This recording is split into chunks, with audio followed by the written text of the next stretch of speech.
So we really did finish Romanesque last time, correct? All right. Okay, everybody. So much art history, never enough time to cover it all. So let's go run through the art museum. We are starting chapter 13 today. I totally planned this. We're starting 13 on the 31st. 13 is a bad luck number. It's Halloween. We're starting Gothic art on Halloween. Totally planned.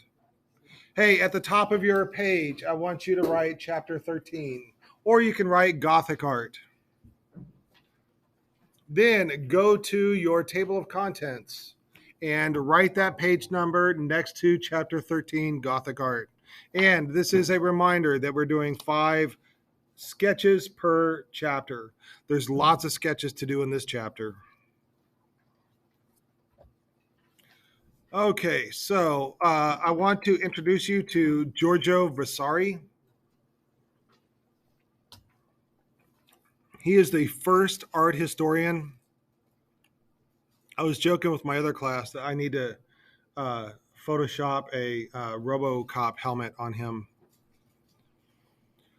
But he lived in the late Renaissance, about 300 years after the the dates that we're talking about.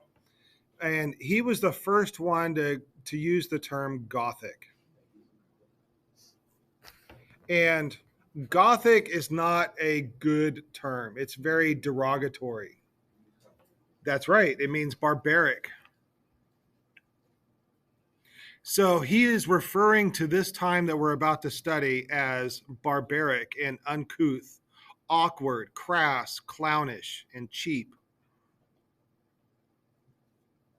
Sounds like he doesn't like the style that we're about to look at. It's a derogatory term, and never in the Middle Ages did they refer to this architecture as Gothic. Goth refers to the Germanic tribes that sacked Rome, and Vasari hated this Gothic style, which is the reason he's using derogatory language. But Gothic art is mostly French. And the barbarians of the third and fourth century were not the same as the people of the French people of the 12th century. So he's mixing. He's not calling them barbaric because they remind him of the barbarians of the third and fourth century. It's just a slur. It's just.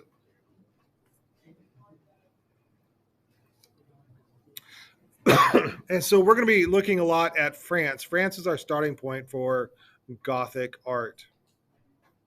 And there's a term called French Gothic, and French has nothing to do with Gothic. It's just the starting point. It's more properly known as International Gothic.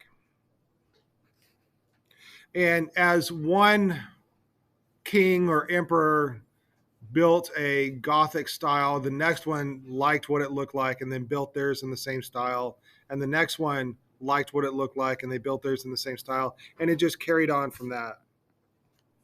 So the urban cathedrals that we're going to be looking at have a Gothic style. The rural cathedrals that we have been looking at are the Romanesque. So Romanesque tends to be in smaller towns, and then the Gothic tends to be in the bigger cities.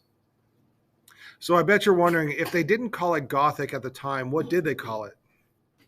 And the term that was used at the time was lavori moderni, which means new work.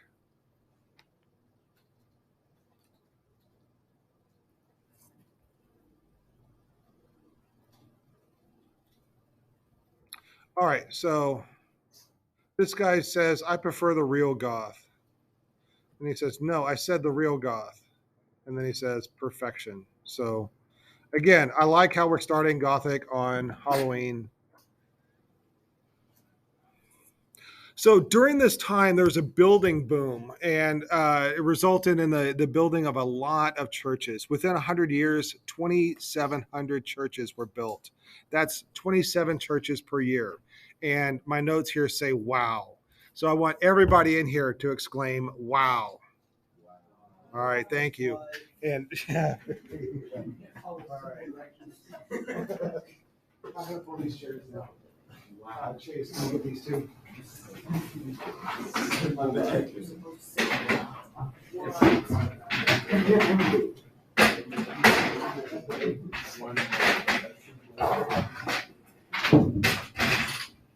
All right.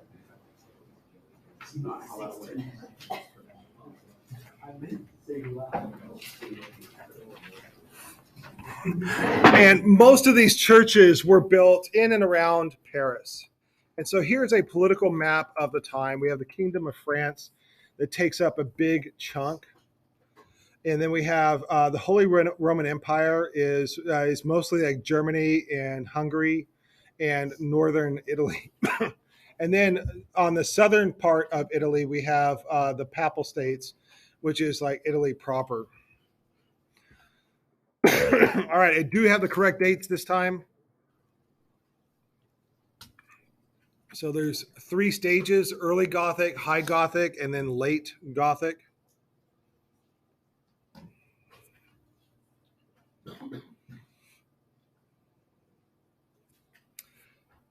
And with early Gothic, they're just trying to figure out what the style is supposed to be. It's kind of like a sluggish start. But once we get into the high Gothic, just think of the term high. They're building bigger, taller, higher. The goal is height. And then with late Gothic, there is a lot of variation and experimentation. A lot of weird stuff in the architecture happens then.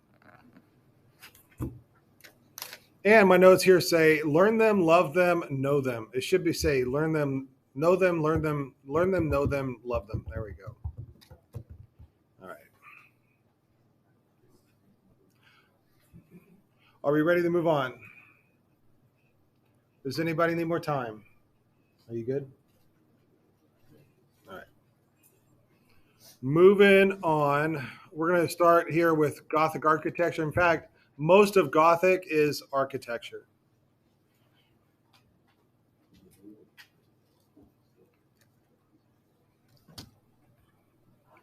All right, now we're going to compare Romanesque to Gothic. The main thing with Roman is Roman arches, or the Romanesque is Roman arches, which is these half circles that are around, that come out of these posts or these columns here. And the main thing with Gothic, by the way, guys, quickly draw this. It'll just take a couple of seconds. The main thing with Gothic arches, the way that identifies them, is that they all have the pointed arch. So why did they shift from round arches to pointed arches? Well, they learned that as gravity pushes down on the arch, it pushes outward if you have a half circle arch, and that is not as stable as if you had the pointed arch and the gravity pushes down and it actually goes down into the column. So therefore you can build taller stuff. So the Romanesque is a step up from the post and lintel. It goes, you can build taller than a post and lintel and wider than a post and lintel because it's an arch, but it still has its limitations. With the Gothic pointed arch, you can go taller than you could and wider than you could with the arch. And here's another thing that allows it to be more versatile. And I'm talking about the pointed arch. On the upper register up here, we have a large arch and then we have a small arch. But when you decrease the distance between the sides of the arch, if you want to keep that same shape of the half circle, you have to make a smaller half circle. but then it's never as tall as the original large arch. So that's a problem with making things look right in architecture. So in order to fix that, you would just make it go taller, but then it doesn't quite look right. You have this elevated arch, but it doesn't land at the same part. You can't make it land and touch the top at the same part. But with a pointed arch, as you decrease the distance between the width of it, you can keep the same height. And that is a good thing in the aesthetics of architecture. Let me show you how that translates. On the left, we have a, uh, a, a wide area here and a, um, a narrow area here. The wider area has the bigger arch. The narrow area has the smaller arch. And if they start the arch at the same point, the smaller arch is not going to be as tall as the larger arch. And you cannot have a full uh, groin vault at that point because they are different sizes. So it messes up with that groin vault. And the Romans never had this problem because the Romans, all their arches were the same size and shape. In the Romanesque, they tried to make some variations and it led to things not looking right. But if you have that pointed arch, we have a wide area here and a narrow area here. That pointed arch can be the same, all right, and you can have a proper groin vault at the top. Another thing that caused problems in the Romanesque is that you have different widths in the uh, in the um, uh, in the architecture, and within these divisions, you have these arches. Some of the arches are wide, and so therefore you have a larger half circle, and some of the widths are narrower, and you have a smaller half circle. And then you have to keep changing the heights of the half circles. So, for example, the height here, this circle on the left, right here, has to start at a higher point than this one, and it doesn't quite look right.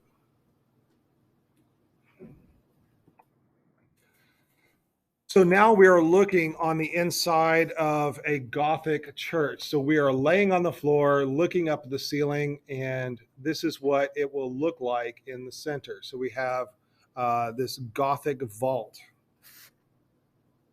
and we have a wide nave, this area right here, and we have a narrow uh, uh, window. But it all works out okay because it's a pointed arch, not a rounded arch. And here are some examples of the Gothic vault with these smaller windows to the side. And it all works out. It looks good. I want you to know what a lancet window is. And notice that the windows have the same shape as the vault. It comes to a point.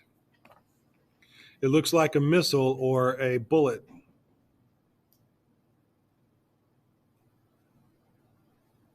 And pointed arches become a theme. I also want you to know what stone tracery is. Stone tracery is the area between the windows. Um, in the smaller sections, it'll be like metal bars, but in the wider sections, it's actually stone that is carved to house the windows.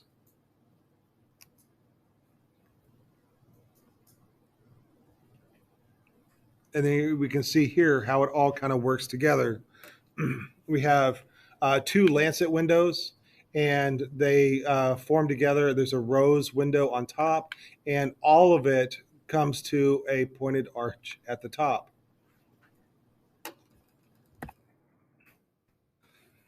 All right, a Romanesque vault You can see here, this is a groin vault at the top, and then a Gothic vault with a pointed arch here. There's a difference because the Gothic vault adds what's called a rib, whereas the Romanesque vault, it is a just a joining of the two barrel vaults coming together, and there's no added architecture there. But with the Gothic vault, they add a little piece of architecture. It's like a little extra. The best I can describe it is a rib. So if you're looking up at um, the Gothic vault, you can see all the ribs that are up there. It's not just two ceilings coming together like a groin vault of Romanesque. But when we have two pointed arches come together, where they meet, there's an added rib that's put in, and you can see it there.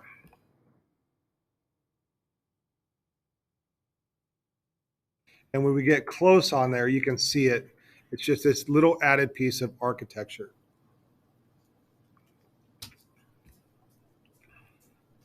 It's the ribbing. All right, now when we have like a more proper like type of groin vault where we have a pointed arch vault meeting a pointed arch vault, it'll create four ribs that come from the central point, and that is called a quadripartite ribbed vault.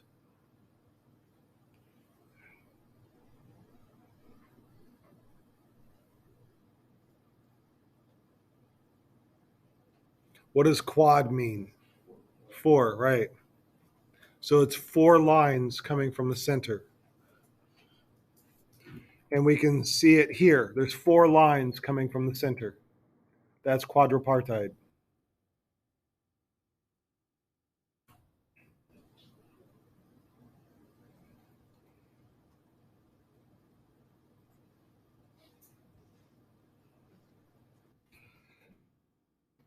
Now, if you have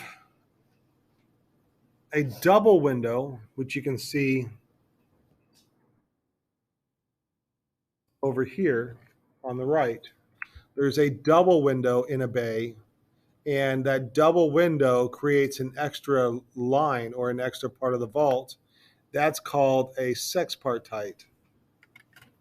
Sex means six.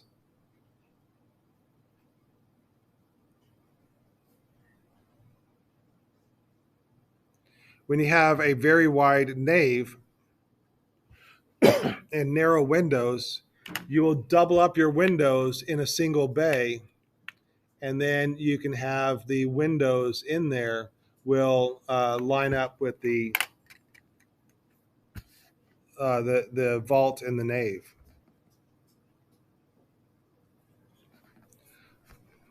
So the problem was is when they had a wide nave and the windows for the groin vault were narrow, the solution was to put two windows in that area for the groin vault to be combined with the width of the nave.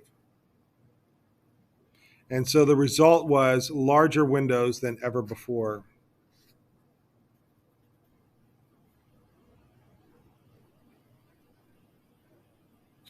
All right.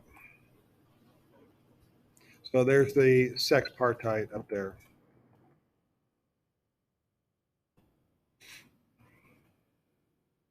And the purpose of all this vaulting, which I've explained before, is pushing that gravity down onto the piers. And so these piers like an engaged column or a column that is, it looks like it's made out of a bunch of columns. If you take a bunch of thin columns and lash them all together, that would be a pier. So here we have a cross section of a pier, and it looks like there's a whole bunch of columns mashed together. And this is what it looks like on the side of the cathedral. And if you're in the cathedral and you look out and you see this massive column that looks like it's made of a bunch of columns, that is a pier. And then the little pieces of the pier, or the little columns that look like they're attached, they're called colonnettes. All right, now Romanesque architecture, one of the problems with it is it tended to be, because it followed Roman architecture, it tended to be very thick walls and very dark because it didn't have many windows in it. Sure, it had some windows, but not a lot. It was still quite dark places. And that was a problem for churches. So, uh, and you can see here kind of another main difference between Romanesque and uh, Gothic churches is that in Romanesque churches, they allow a lot more of the horizontal lines to be in here. You can see this, it's a very kind of horizontal kind of composition. Right? Even if you don't see the horizontal, it still looks kind of quite squarish, whereas the Gothic looks so much more vertical. So they incorporate a lot more vertical lines, vertical windows into their architecture to make it look taller. Do you have red ribbon? Do I have a what? Red ribbon. No. Okay, thank you.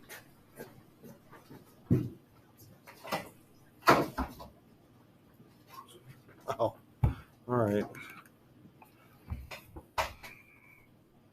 And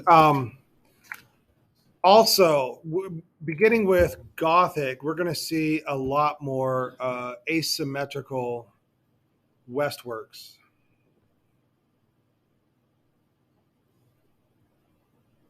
What is the point of having this not be symmetrical? Why would it not be symmetrical?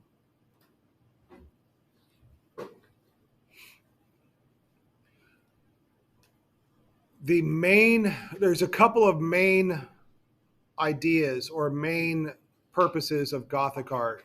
One is to build the tallest piece of architecture you can successfully build.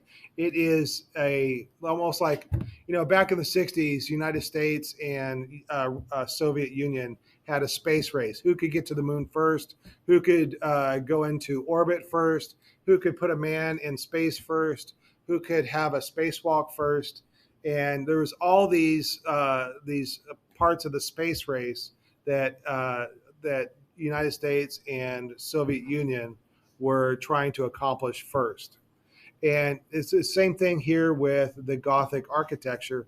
Who could make the tallest building? So when you see buildings that have an asymmetrical front or facade, they built one tower, and these things, these buildings take many years to complete. And by the time they built that one tower, there's new technology or there's a different design to build a taller tower. So the height of the church is more important than having things symmetrical. So height is what's important. How tall can we make this? Now, sometimes you have buildings that don't have a steeple on top, like Notre Dame or Notre Dame. And there should be a big giant triangles on the top of Notre Dame, and there's not. They ran out of money. Right? They didn't get to make it as tall as they could because funds ran out.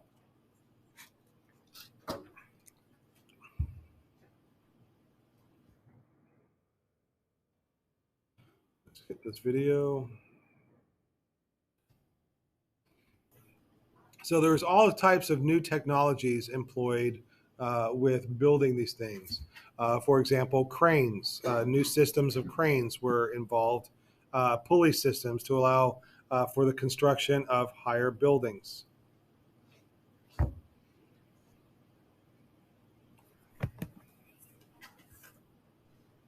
I think we missed out on going outside and looking at the buttressing of Cypress Falls, but I showed you guys that there is buttressing on the sides of this building right here, this Roman building, and it allows for the wall to be taller because it has this extra strength, these extra buttresses. And with the Romanesque and Byzantine, this is Byzantine, they had buttressing coming out the sides. You can see the buttressing here. There, the actual church is right here, and there's an added brace on the outside to make sure that this wall does not fall outward. Because as the gravity is pushing down, it's also pushing out with the walls. And if you don't have that buttressing, it's going to fall apart. You can see it in the Hagia Sophia. The buttressing supports that dome. That dome is really pushing down and pushing things out. So in a Gothic cathedral, we have the same sort of buttressing, but it's a lot finer. All right, I told you guys there was two main purposes of Gothic art and Gothic architecture, and I only talked about one, is that it's making buildings taller. The second thing that I want everybody to know, and I guarantee this will be on the test, both of these things will be on the test, is that they want to add as much light on the inside. How do you make more light come inside? That's right. You got to have windows. Are windows as strong as a stone wall? No, absolutely not. So, how can you make this incredibly tall architecture and have it made mostly with windows if the roof is just going to push down and make it crumble all apart? And you add buttressing. But if you add big, heavy buttressing like here, like this, you can't have windows. Look at the outside of the Hagia Sophia. Except for the windows at the top that let the light in, down here, there is absolutely no way light can get in. Even if there's windows in between this buttressing, the thick buttressing is going to block the sun. So there'll be like shadows on the outside.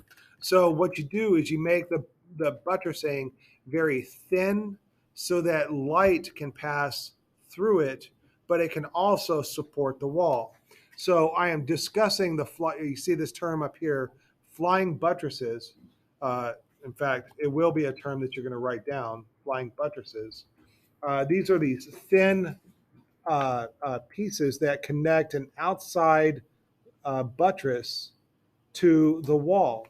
So the actual buttress is away from the wall, and then you have these connectors attaching to the wall that alleviate a lot of the weight that the roof is pushing down on the building. It pushes that weight out to the buttress and then down into the ground. So here's what flying buttresses actually look like. So they allow for these big windows to catch as much light as possible.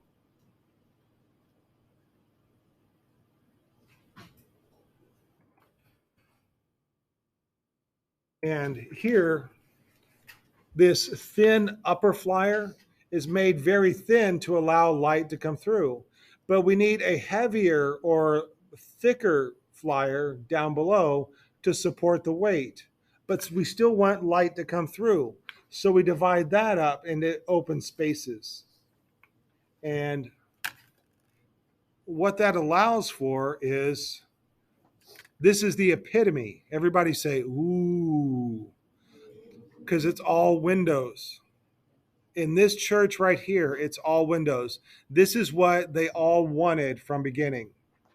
And it allows light in. And remember what I told you about allowing light into the church, that is the presence of God. So the more light you let in, the more of the presence of God. And also remember that in these times, it was still not pleasant lifestyle. That in your own home, it was thick walls, hardly any windows. The sewage system hasn't been perfected yet, so it's stinky in the cities and in the towns, and there's a lot of bad things happening. And you come into a place like this, and you are totally amazed and impressed with what is perceived as God's love and this amazing spectacle. So this one right here, and we will look at this particular piece of architecture later, is the most extreme example of what the goal of Gothic art is to have no walls at all. It's just to have windows. And there's a ton of weight up in the ceiling, and it can't be held up by all these windows. So they use the buttressing and flying buttress to catch all that weight. And there's more light inside of a Gothic cathedral than any other structure at that time. So in the Gothic era, there's an emphasis on windows and light and height. I want to remind you guys. Windows are expensive at this time, glass is expensive. So in a typical home, there would be only one window in the whole entire house. Can you imagine that? If your house only had one window? People lived and worked in dark spaces. So coming to a cathedral and seeing all the light inside was it was a miracle. It was miraculous. Right? And it also reminded them of God's presence in the structure. And here it gives a view of how the light would come in. All right, so now let's take a look at the facade of the Gothic cathedral.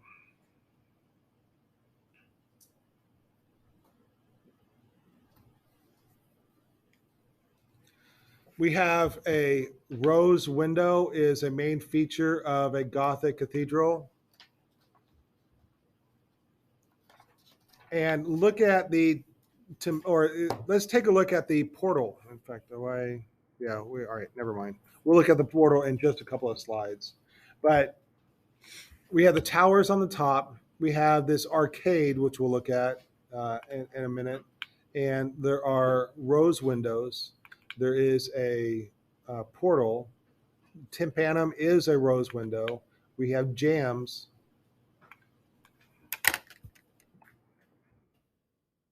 From the inside, the rose window would look like this.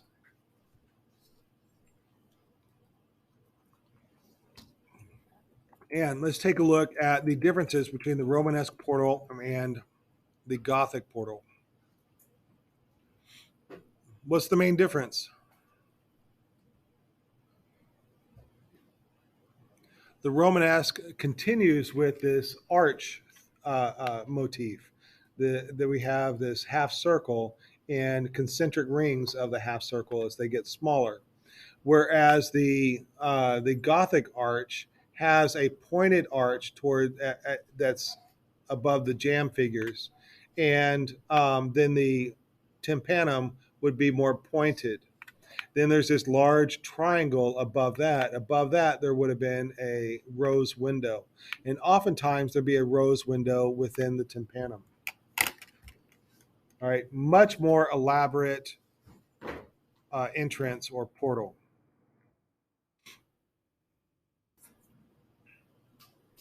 And these portals in the Gothic cathedral were very deep. It was almost like walking into a cave. And as the Gothic art progresses over time, the entrances get deeper and deeper. I mean, it blurs between just having a door on the exterior to walking through a tunnel to get to the door. One of the things I like to see on a cathedral are all the figures up here at the top. But we're going to move to the interior. We have up here the clear story, and we have the Gothic vault up here, and then above that would be the almost like an attic up there. And over time, you can see how the Gothic cathedral just keeps getting taller and taller and taller. The interior of Saint Foy is 72 feet high. The Chartres Cathedral is 121 feet tall. It's not as tall as the Hagia Sophia, which is 180 feet.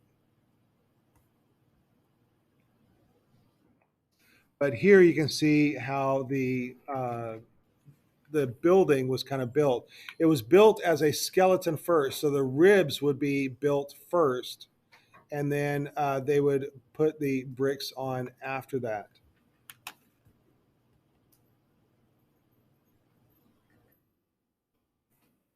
All right, that is the end of part one. How are we doing on time? All right. So for Halloween, we are going to stop there for today. Are there any questions about anything we've looked at so far? We will start part two tomorrow.